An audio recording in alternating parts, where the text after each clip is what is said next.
चलिए स्टूडेंट्स, देखते हैं आज वेतन चैप्टर का 7 नंबर एक्सरसाइज को कैसे बनाते हैं। देखिए इस एक्सरसाइज का जो 7 नंबर क्वेश्चन है उसको सॉल्यूशन बनाते हैं आज। तो क्वेश्चन कुछ इस प्रकार से देखिए यहाँ पे कि रमन भारतीय रेलवे में इंजन ड्राइवर है। जो हमारा रमन था, मिस्टर रमन भारतीय रेलवे में इंजन ड्राइवर है।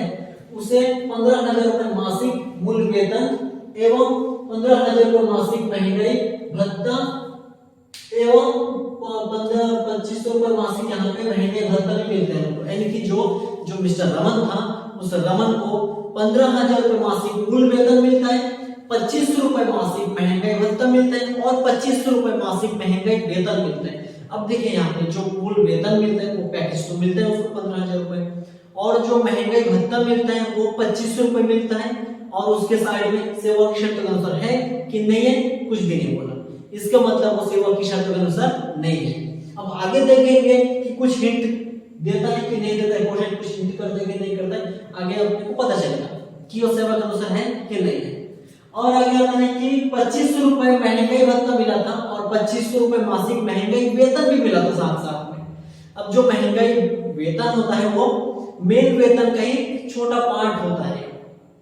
तो जो महंगाई वेतन होता है वो वेतन का एक पार्ट होता है, वो हमेशा सेवा की शर्त के अनुसार होता है, वो हमेशा जुड़ेगा जब हम वर्किंग नोट बनाएंगे।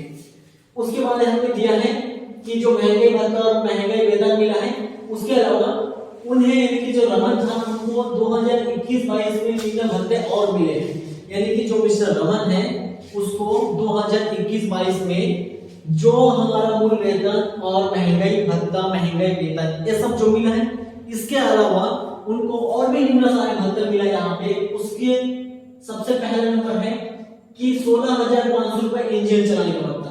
यानी कि जो मिस्टर रमन था वो एक इंजन ड्राइवर था भारत में, तो इंजन चलाने का उसको भत्ता मिलता है 16,500 रुपए। अब ये जो इंजन चलाने का भत्ता उसको मिला है 16,500 रुपए, क्या इसमें से कितना, क्या उसको पूरा टैक्स देना पड़ेगा कि नहीं देना पड़ेगा?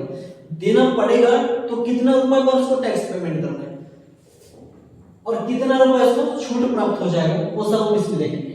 फिर दो बच्चों के लिए 200 रुपए मासिक प्रति बच्चा शिक्षा भत्ता। यानी कि मिस्टर रमन के 2 बच्चे थे, उस 2 बच्चों के लिए उसको शिक्षा भत्ता मिला था। और जो शिक्षा भत्ता मिला था 2 बच्चों को पीछे मिला था, एक एक बच्चों को 200 रुपए करके मिला था। तो 200 रुपए एक एक बच्चे के पीछे छूट मिला था और 2 बच्चे के लिए मिला था शिक्षा भत्ता मिला था। अब ये जो शिक्षा भत्ता है 100 रुपए प्रति महीना प्रति बच्चा, अधिकतम 2 बच्चे तक छूट मिलता है। ठीक है, जो शिक्षा भत्ता है अधिकतम 2 बच्चे तक प्रति महीना 100 रुपए तक छूट मिलता है। एक बच्चे को 100 रुपए प्रति महीना 2 बच्चे तक छूट मिल सकते हैं। उसके बाद उसका एक लड़का छात्रावास में रहता है। जो रमन का एक बेटा है, 2 लड़के में से एक लड़का छात्रावास में रहता है। अब छात्रावास में रहता है, उस पर रमन 800 रुपए मासिक खर्चा करता है। उसका बेटा, रमन का बेटा छात्रावास में रहता है, 800 रुपए वो खर्चा करता है अपने बच्चों के पीछे। वो अपने बच्चे के पीछे खर्चा करे ना करे, कुछ भी करे, उससे कोई मतलब नहीं है। उसके बच्चे को वो ज्यादा फैसिलिटी देने के कारण से वो 800 रुपए एक्स्ट्रा अपने तरफ से खर्चा कर रहे हैं, उस समय मतलब नहीं है उसको अपने बच्चे के पीछे कितना भी खर्चा करे। उसके बच्चे को हॉस्टल में रखने के लिए, छात्रावास में रखने के लिए जो भी खर्चा करना पड़ रहा है, उसकी भरपाई के लिए, उसकी पूर्ति के लिए उसको मालिक की तरफ से कितना मिल रहा है? 500 रुपए मासिक छात्रावास भत्ता मिलता है। उसका बच्चा जो छात्रावास में रह रहा था वो अपने तरफ से 800 रुपए खर्चा कर रहा था। हमें उसकी खर्चों की तरफ नहीं देखना है, हमें देखिए उसके खर्चे की भरपाई के लिए, पूर्ति के लिए उसके मालिक के द्वारा उसको 500 रुपए मासिक छात्रावास भत्ता दिया जा रहा है। जो छात्रावास भत्ता है उस छात्रावास भत्ता में नजर रखना है, उसमें ध्यान देना है कि वो जो छात्रावास भत्ता उसको मिला है मालिक की तरफ से, उसमें कितना टैक्सेबल होगा, कितना टैक्स फ्री होगा, कितना कर होगा, कितना कर मुक्त होगा, उतना हमें निकालना, सॉल्यूशन बनाना है उसका। फिर आगे है नगर क्षतिपूरक भत्ता 250 रुपए मासिक। अब नगर क्षतिपूरक भत्ता मिला था उसको, नगर क्षतिपूरक भत्ता 250 रुपए प्रति महीना, तो 12 महीने का कितना मिला वो हमें देखना है। और ये जो नगर क्षतिपूरक भत्ता होता है ये पूरा फुली टैक्सेबल होता है, पूरा संपूर्ण रूप से कर होता है, तो हमें डायरेक्ट इसको लिख देना है। फिर आता है वर्दी भत्ता 400 रुपए मासिक, जो संपूर्ण राशि पद के कर्तव्य के पालन के लिए खर्चा कर देते हैं। जो रमन था वो रमन जो उसको कितना मिला था यहाँ पे वर्दी भत्ता, उसको वर्दी सिलाने के लिए 400 रुपए भत्ता मिला था। अब जो वर्दी भत्ता मिला था वो रमन 400 मिला था उसको, और वो पूरा पूरा संपूर्ण रूप से खर्चा कर दिया, संपूर्ण रूप से पूरा खर्चा कर दिया वर्दी भत्ता। 400 मिला था, 400 पूरा खर्चा कर दिया वर्दी सिलाने के लिए। ये जो वर्दी भत्ता होता है एक आंशिक कर मुक्त भत्ता होता है। ये जितना मिलता है इसमें से जितना खर्चा करता है उतना कर मुक्त हो जाता है, और जितना अपने पास पैसा बचा के रख देते हैं उतना में टैक्स लग जाता है। ये जो रमन था पूरा का पूरा खर्चा कर दिया था वर्दी सिलाने के लिए, पद पे पूरा खर्चा कर दिया था, तो ये कर मुक्त हो जाएगा, संपूर्ण रूप से कर मुक्त हो जाएगा। फिर मकान किराया भत्ता 2500 रुपए मासिक, वहां 3000 रुपए मासिक मकान किराया मकान के मालिक को देता है। जो हमारा यहाँ पे मकान किराया भत्ता था, मकान किराया भत्ता 2500 रुपए मासिक उसको मिल रहा था, जबकि वो क्या कर रहा था, मकान मालिक को 3000 रुपए मासिक चुका रहा था। 2500 उसको मकान किराया भत्ता मिला अपने कंपनी के मालिक से, और वो अपने मकान मालिक जिस घर में रह रहा था उस घर में रेंट चुका रहा था 3000। अब इससे हमें क्या निकालना, जब भी मकान किराया भत्ता मिलता है हमें मकान किराया भत्ते की गणना करना है। इसके रूल का जो मेन वीडियो अपलोड हो गया है, कई सारे मकान किराया भत्ते निकालने के वीडियोस अपलोड हो चुके हैं, उसको देख लीजिए, उसको एकदम आसानी समझ में आ जाएगा। यहाँ पे हम डायरेक्ट सॉल्यूशन बनाएंगे, वर्किंग नोटिस का बनाएंगे, तो यहाँ से आप उसको समझ सकते हैं। और उसके बाद यहाँ पे बोल रहे हैं कि कर निर्धारण वर्ष 2022-23 के लिए रमन की कर या वेतन से आय की गणना कीजिए। जो हमारा रमन था भारत में रेलवे ड्राइवर था, रेल चलाता था, अब उसके करों के वेतन से हमें गणना करना है, और उसको करों के वेतन में जो वेतन मिला है, महंगाई भत्ता, महंगाई वेतन और इन चीजों के साथ साथ बहुत सारे भत्ता उसको मिला है, तो कितने सारे भत्ता मिला है उसमें से कितना करों के होगा, कितना कर मुक्त होगा, उसको हम वर्किंग मोड में गणना करते हुए पूरा करों के राशि निकालेंगे और उसका फ्रेश सॉल्यूशन बनाएंगे। जो रमन था उस रमन का करों के वेतन से आय की पूरा गणना करेंगे। तो हम यहाँ पे सॉल्यूशन स्टार्ट करेंगे अभी। तो उसके लिए हेडलाइन डालना है कि मिस्टर रमन की करों क्या वेतन से आय की गणना। फिर नीचे आएगा यहाँ पे कर निर्धारण वर्ष 2022-23 के लिए, क्योंकि हमारा जो गत वर्ष है वो 2022-23 चल रहा है, 2022-23 के लिए उसकी कर के वेतन से आय की गणना। तो सबसे पहले क्या है, उसको वेतन मिला था रमन को, वेतन कितना मिला था, वेतन मिला था 15,000 रुपए मासिक, तो 15,000 रुपए उसको मिला था गुना 12 से। अब देखिए जब भी मासिक या प्रति माह शब्द दिया रहेगा तो हमें 12 से गुना करना है। ऐसा क्यों, क्योंकि हमें पूरा साल भर का निकालना है, कन्वर्ट करना है साल भर में। यहाँ पे एक एक महीने का वेतन भत्ता अनुलाभ दिया रहता है, हमें उसको अगर प्रति माह दिया या फिर प्रति माह या मासिक शब्द दिया तो उसको 12 से गुना करके साल भर में कन्वर्ट किया जाता है, साल भर का निकाला जाता है। क्योंकि जो इनकम टैक्स होता है वो साल भर में एक बार दिया जाता है, वो भी वर्ष के लास्ट में, वित्तीय वर्ष के अंत में 31 मार्च तक उसको दिया जाता है। इसीलिए हमारा जितना सारे चीज यहाँ पे मासिक या प्रतिमाह शब्द में दिया रहेगा सबको 12 से गुना करके हमें साल भर में निकालना है उसको। तो वेतन यहाँ पे 15,000 मासिक था, 12 से गुना करके साल भर में निकाल देंगे, 1,80,000 रुपए हो जाएगा साल भर का वेतन उसका। फिर वेतन के साथ साथ उसको क्या मिला था, महंगाई भत्ता और महंगाई वेतन मिला था। जो महंगाई भत्ता मिला था उसके साइड में सेवा की शर्त के अनुसार नहीं लिखा था, मतलब वो सेवा के दिन नहीं है। तो यहाँ पे महंगाई भत्ता मिला था 2500 प्रति महीना, 12 महीने का 30,000 रुपए उसको महंगाई भत्ता मिला था, और 2500 रुपए महंगाई वेतन भी मिला था। अब ये जो महंगाई वेतन होता है ये पूरा सेवा के दिन होता है, सेवा के अनुसार होता है, चाहे कुछ बोले ना बोले, क्योंकि ये वेतन का एक छोटा हिस्सा होता है, पार्ट होता है, इसीलिए। तो ये महंगाई वेतन मिला था, ये भी 2500 रुपए मिला था, 12 से गुना कर देंगे तो 30,000 रुपए यहाँ पे आएगा इसका भी। अब देखिए महंगाई वेतन, महंगाई भत्ता, उसको मूल वेतन जो मिला था मेन चीज वो हम लिख दिए। अब इसके अलावा निम्न भत्ते और निम्न चीज और मिले हैं यहाँ पे। अब अनुलाभ तो मिला नहीं है, खाली भत्ता ही मिला है। वो क्या क्या भत्ता है, ए बी नंबर से यहाँ दिया है, A B C D E F number तक यहाँ पे दिया है।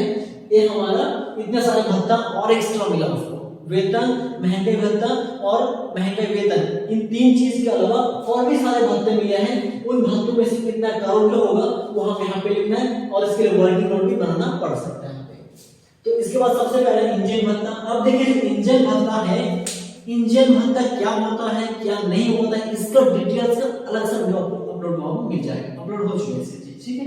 तो इंजन भत्ता क्या होता है नहीं होता वहां पे समझ सकते हैं। यहाँ पे मैं बता दूं, इंजन भत्ता मतलब जब कर्मचारी यहाँ पे रमन इंजन चलाते हैं, यानी कि रेल चलाते हैं, ट्रेन चलाते हैं, एक स्थान से दूसरे स्थान पर ले जाता है, और इस सफर के दौरान जब वो अपना पर्सनल छोटा मोटा खर्चा करता है, चाय नाश्ता पानी गुटखा दुनिया भर के जो खर्चा करता है छोटा मोटा अपना पर्सनल, उसी के लिए उसको जो खर्चा होता है उस खर्च की भरपाई के लिए, पूर्ति के लिए मालिक की तरफ से उसको पैसा दिया जाता है, उसी को इंजन भत्ता कहलाता है। ठीक है, अब ऐसा नहीं कि इंजन चला के ले जाए तो इंजन चलाने का पैसा, ऐसे नहीं, उसको तो वेतन मिल रहा है उसका। इंजन चलाने के दौरान जो सफर कर रहा है वो एक स्थान से दूसरे स्थान पर ले जा रहा है, दूसरे स्थान से फिर पहले स्थान पे आ रहा है, जो सफर हो रहा है, सफर के दौरान जो पर्सनल छोटा मोटा चाय नाश्ता पानी का खर्चा कर रहे हैं उसके लिए उसको जो पैसा मिलता है वही हो जाएगा इंजन चलाने का भत्ता। अब इंजन चलाने का भत्ता मिला 16,500, वो पूरा टैक्सेबल नहीं है, पूरा करोड़ नहीं है, हम डायरेक्ट यहाँ पे नहीं लिख सकते, उसके लिए हमें वर्किंग नोट बनाना पड़ेगा। तो वर्किंग नोट हम यहाँ पे बनाते हैं उसका, इंजन चलाने का भत्ता वर्किंग नोट बनाएंगे यहाँ पे। सबसे पहला नंबर हो जाएगा हमारा इंजन चलाने का भत्ता, इंजन चलाने का भत्ता।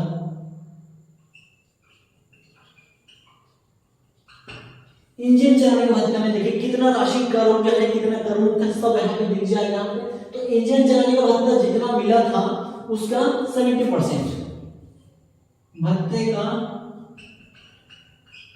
70%।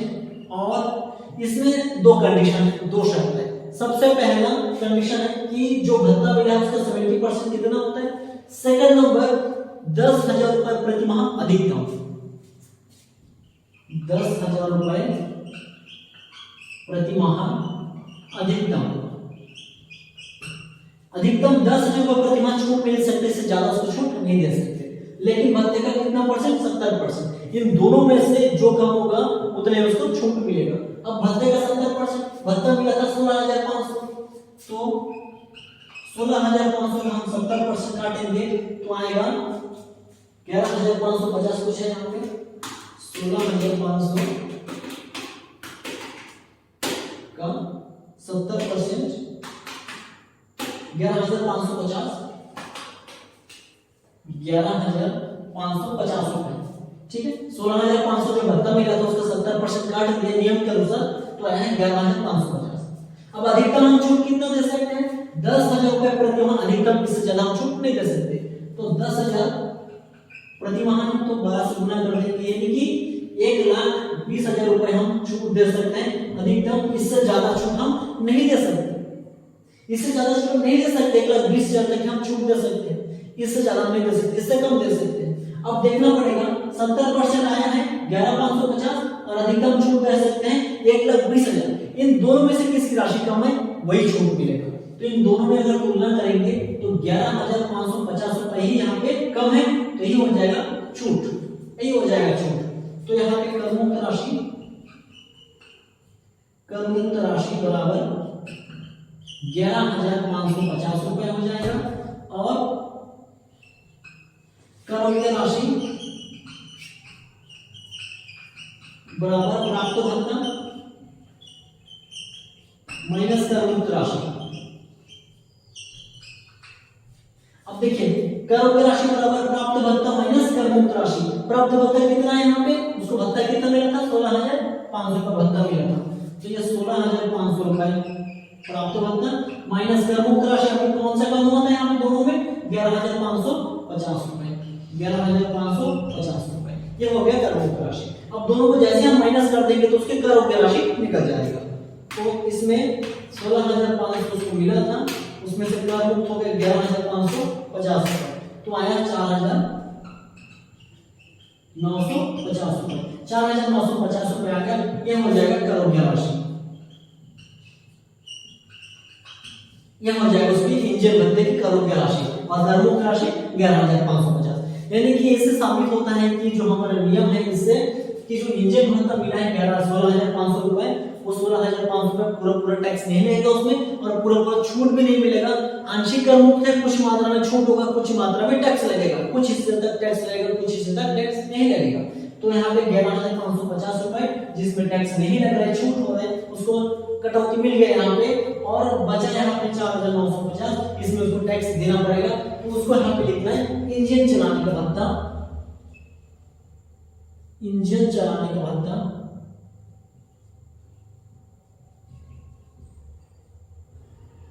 मिला है 4,950 रुपए। इंजन चलाने का भत्ता 4,950 रुपए पर टैक्स लगेगा। उसके बाद हम आते हैं नेक्स्ट, 2 बच्चों के लिए 200 रुपए मासिक प्रति बच्चा शिक्षा भत्ता मिला है, उसको शिक्षा भत्ता मिला, शिक्षा भत्ता 200 रुपए एक एक बच्चे के पीछे मिला है, और अधिकतम 2 बच्चे के पीछे मिला है। लेकिन छूट क्या होता है, 100 रुपए प्रति महीना, अधिकतम 2 बच्चे तक छूट मिलता है शिक्षा भत्ते का। तो हम शिक्षा भत्ते की गणना करेंगे, यहाँ पे शिक्षा भत्ते की गणना करेंगे। दूसरा नंबर है ग्राउंड,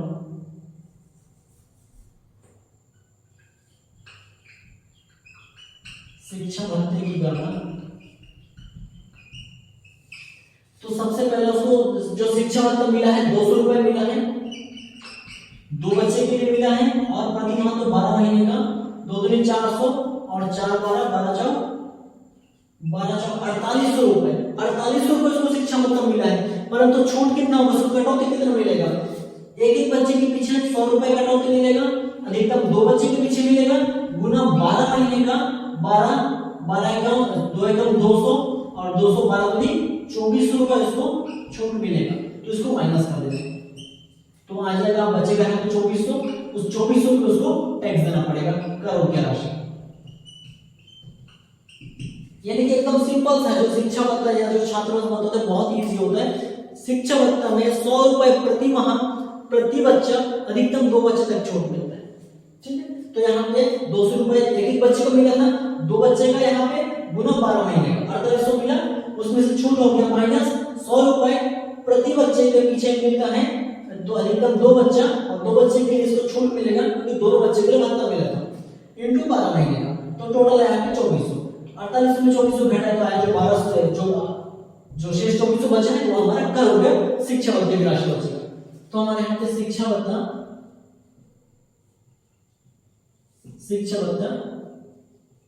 2400 रुपए। उसके बाद अगला जो दिया है यहाँ पे छात्रावास भत्ता दिया है, उसका एक लड़का छात्रावास में रहता है, उस पर रमन 800 रुपए मासिक खर्चा करता है, और उस खर्चे की पूर्ति के लिए 500 रुपए मासिक छात्रावास भत्ता भी मिलता है। जो रमन था, उस रमन का जो बच्चा था, 2 बच्चे थे, 2 बच्चे में से एक बच्चा छात्रावास में पढ़ रहा था। ठीक है, एक बच्चा छात्रावास में पढ़ रहा था और उसके पीछे रमन 800 रुपए मासिक खर्चा कर रहा था। अब रमन कितना खर्चा करे ना करे, अपने बच्चे के पीछे कितना फैसिलिटी दे, अपने को मतलब है क्या उससे, वो कितना भी खर्चा करे, अपने बच्चे के पीछे जो भी खर्चा हुआ उस खर्चे की पूर्ति के लिए उसके मालिक से उसको एक्स्ट्रा पैसा मिल रहा है, यहाँ पे उसको भत्ता मिल रहा है। तो जो भत्ता मिल रहा है उस भत्ते में कितना कर होगा, कितना कर मुक्त होगा, वो हमें शो करना है मेन सॉल्यूशन में करोड़ की राशि में। तो हमें वो देखना है कि कितना करोड़ होगा, कितना कर मुक्त होगा, उसके भत्ते पे हमें नजर डालना है। उसने अपने बच्चे को कितना फैसिलिटी दिया कि नहीं दिया, कितना ज्यादा खर्चा किया, क्या मतलब उससे कुछ भी कर सकता है बच्चे के पीछे होगा। अब यहाँ पे हम लिखेंगे छात्रावास भत्ता, छात्रावास भत्ता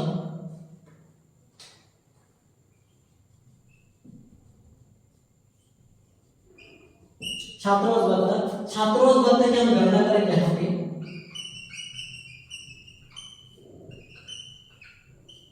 छात्रावास भत्ते की हम गणना करेंगे। तो छात्रावास भत्ता जो मिला है 500 रुपए मिला एक बच्चे के पीछे, एक बच्चे को हॉस्टल में भेजा था, तो 500 रुपए मिला है यहाँ पे प्रति महीना।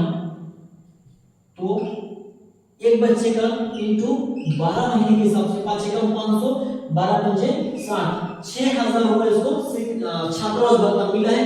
परंतु इसमें से छूट कितना होगा, 300 रुपए प्रति महीना, अधिकतम 2 बच्चे तक छूट मिलता है छात्रावास भत्ता में, 300 रुपए तक छूट मिलता है। तो इसमें से माइनस होगा छूट होगा 300 रुपए प्रति महीना, अधिकतम 2 बच्चे तक, पर इसका एक बच्चा छात्रावास में रह रहा था तो एक बच्चे से गुना कर दें, 1 गुना 12 महीने, 3 कम 300, 12 दिया 36 रुपए यहाँ पे छूट हो गया। अब दोनों को आपस में माइनस कर देंगे हम लोग तो बचेगा यहाँ पे 2400। छात्रावास भत्ता भी निकाल गया हमारा 2400 रुपए। तो यहाँ पे लिख देंगे छात्रावास भत्ता ये भी 2400 रुपए। फिर आगे क्या दिया है, नगर क्षतिपूरक भत्ता 250 रुपए प्रति माह या मासिक दिया है, 250 रुपए मासिक दिया है नगर क्षतिपूरक भत्ता।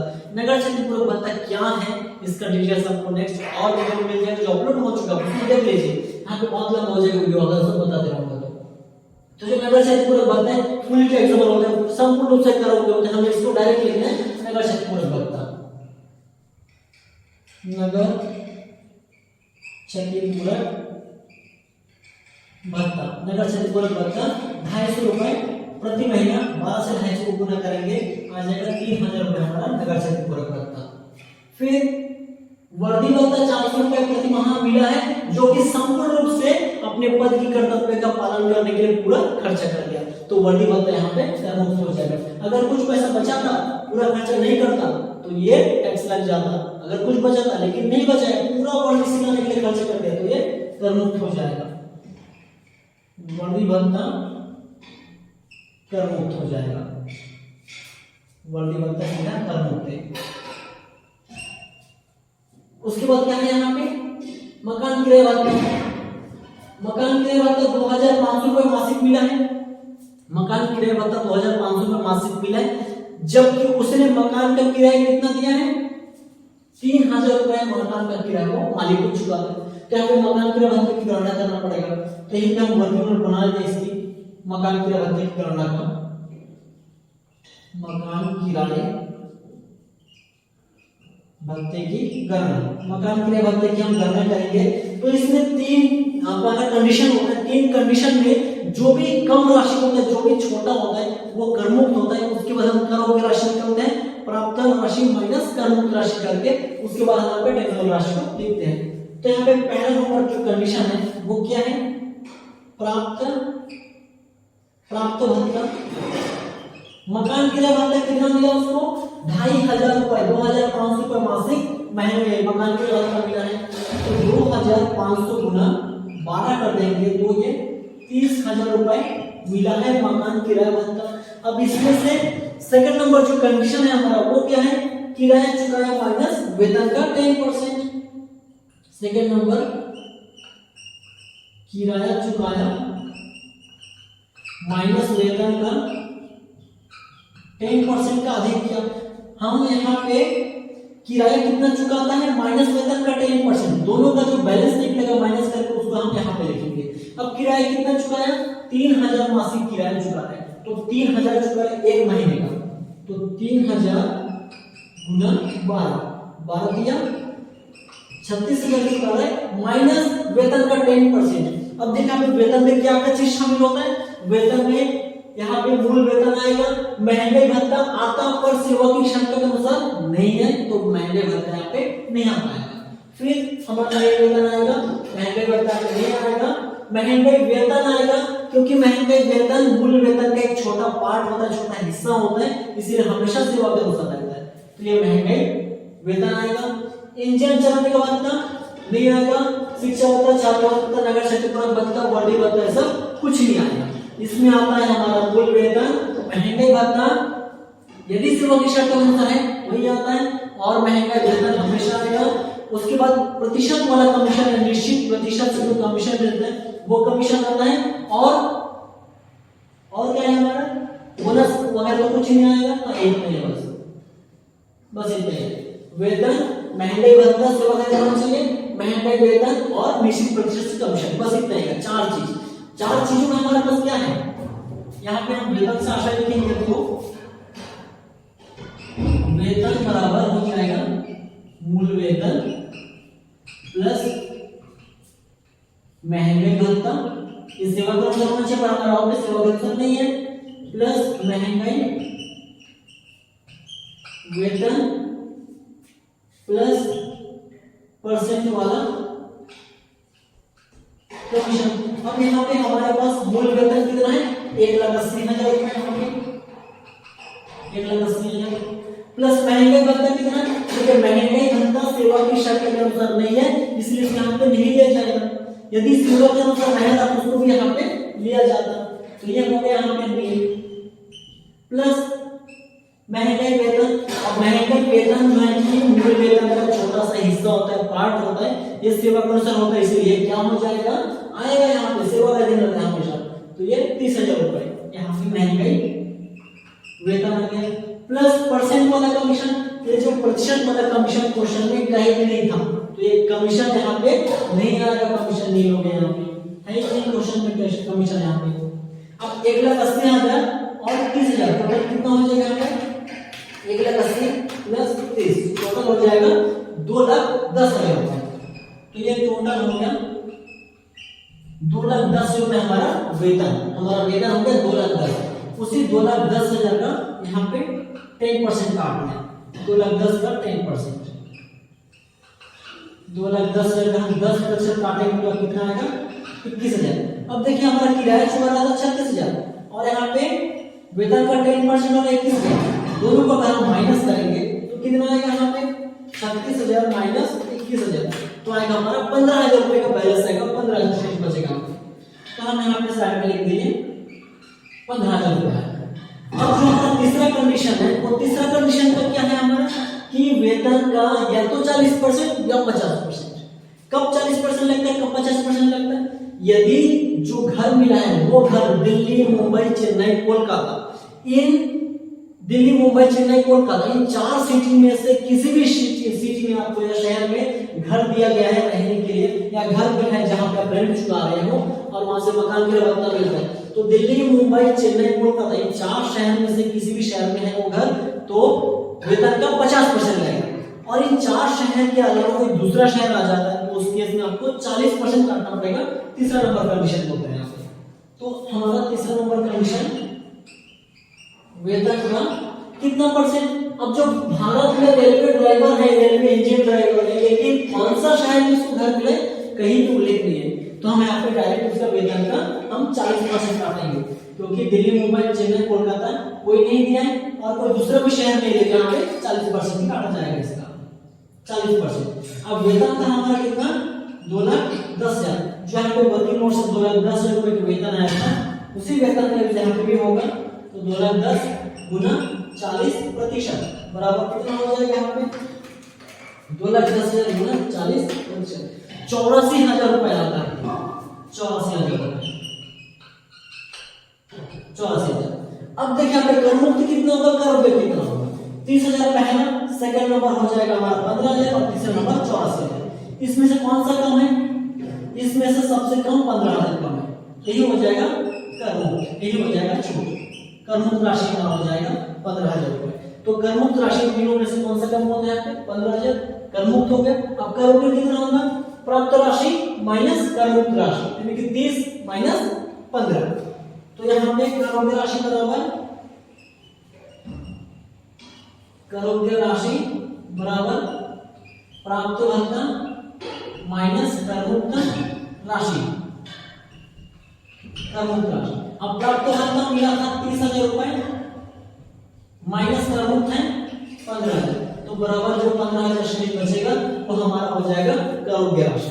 15,000 जो शेष बचेगा वो हमारा कर रुपए राशि, 30 माइनस 15, यानी कि जो हमारा प्राप्त हुआ था 30,000 उसमें से कर मुक्त हो गया 15,000, दोनों को माइनस करने के बाद जो यहाँ पे 15,000 बच रहा है वो हमारा मकान किराया भत्ते की कर रुपए राशि।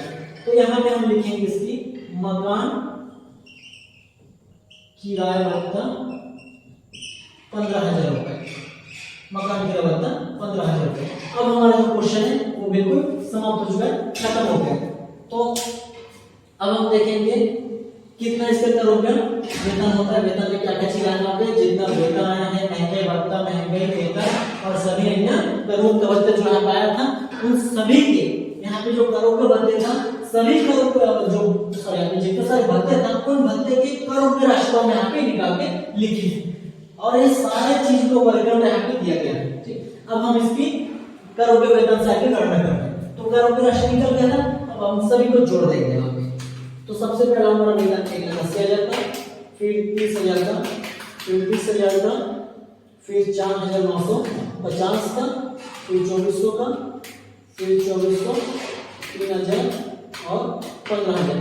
टोटल आया है 2,67,750 रुपए का इसका शकल वेतन।